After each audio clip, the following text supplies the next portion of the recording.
It's time to name the fears. Hey everyone, Zach Zender here, and we're just a few days away from the Koinonia Gathering being wrapped up in Las Vegas. And I wanted to share a few final reflections from what I experienced.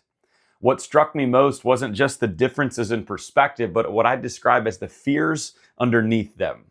And so in this video, I want to do my best to recap the second day, but then to name those fears honestly and fairly, not to stir anything up, but because by understanding what one another fears, we'll understand one another more deeply, and prayerfully, we'll be able to continue these conversations with both truth and charity. So let's do this.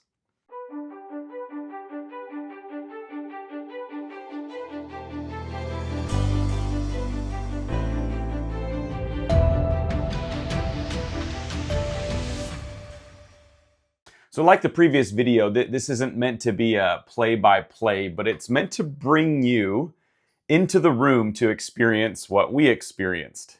It's to show and tell what genuinely surfaced as we listened, prayed, and sat together, and especially as the deeper hopes and fears beneath this conversation became clearer.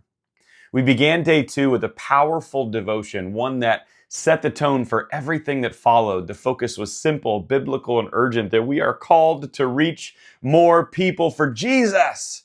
And if that's true, then we need more workers. We need more pastors, faithful, theologically grounded, mission-minded pastors to serve the church now and into the future. And that framing matters because it reminded us that this conversation isn't about pastoral formation being theoretical. It's not academic for the sake of being academic. It's about reaching real people through real congregations and the mission that Christ has given to his church. From there, we heard from 2 different district presidents, each representing a unique perspective and each speaking with conviction from their lived ministry. President Wally Vanaskis of the SELC spoke first, and his focus was clear, that we need to continue to plant more churches and start new ministries. And the real-world impact of how we form pastors, and especially with the newly implemented SMP policies and restrictions, makes new churches and starting new ministries harder than it has to be. He raised a sobering point that there are churches that exist today, thriving ministries reaching people that with the gospel that likely would not exist if these policies had been in place years ago.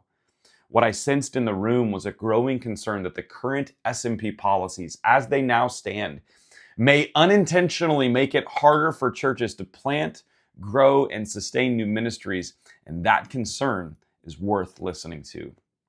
Wally's emphasis was on church planting and contextual ministry, particularly in places where traditional pathways aren't always feasible.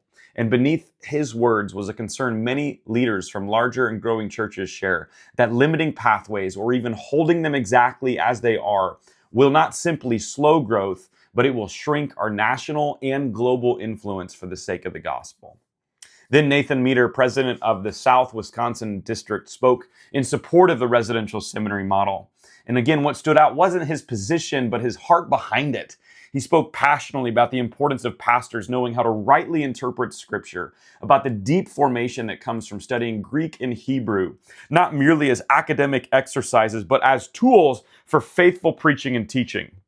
He shared fond memories of his own residential seminary experience, emphasizing the formation that happens in the physical community, living together, worshiping together, wrestling with theology together. And so his point was clear. I think it was that formation isn't just about content, it's about community. And there's something deeply valuable, in his mind, perhaps even irreplaceable, about being physically present in a seminary environment where future pastors are shaped together over time. As these 2 perspectives were shared, more conversations around tables happened. The room didn't erupt, nobody won. Instead, what became clearer were the fears on both sides. And naming those fears honestly might be one of the most important outcomes of this gathering. So in an effort to help you understand what both sides are fearing, I'll attempt to name them. And hey, if you were in the room and you felt something different or not in the room but have other fears that you would add, please add them in the comments below. For those in support of online education and more pathways, especially from leaders in larger and growing congregations, there is a real fear that limiting pathways, not expanding them, will prevent ministries from happening altogether. There is fear that innovation and contextual ministry are being unintentionally stifled. There is fear that seminaries and synodical leadership are not supportive of the realities these churches face on the ground. Some expressed a concern that leadership appears focused on forming one particular type of pastor and one that may not be the right fit for every ministry context. And layered beneath that is a deeper fear that, especially because of recent past policies and restrictions, these churches and their pastors may not receive a fair hearing moving forward, and that even those that speak to alternatives will have their voices silenced or be seen in the wrong light. On the other side, those who strongly support residential formation voice their own fears. There is fear that expanding online education could water down our theology. Fear that our beloved seminaries could diminish or even cease to exist. Fear that deep engagement with Greek and Hebrew could be lost or minimized. Fear that without shared in-person formation, we risk losing fraternal bonds, pastoral relationships, and the kind of community that has long defined pastoral identity in the LCMS. Fear that we aren't forming the right type of pastor if they aren't willing to do a certain type of sacrifice that would require residential formation. Now, you may not have those same fears or believe some of those things. I'm naming what was said in the room. And then there was a collective, combined fear shared by nearly everyone in the room. That while these conversations that we had were meaningful, hopeful, and unifying, the people who ultimately make the decisions were not physically present. And so that fear that this could all amount to wasted time, energy, and goodwill was real and palpable.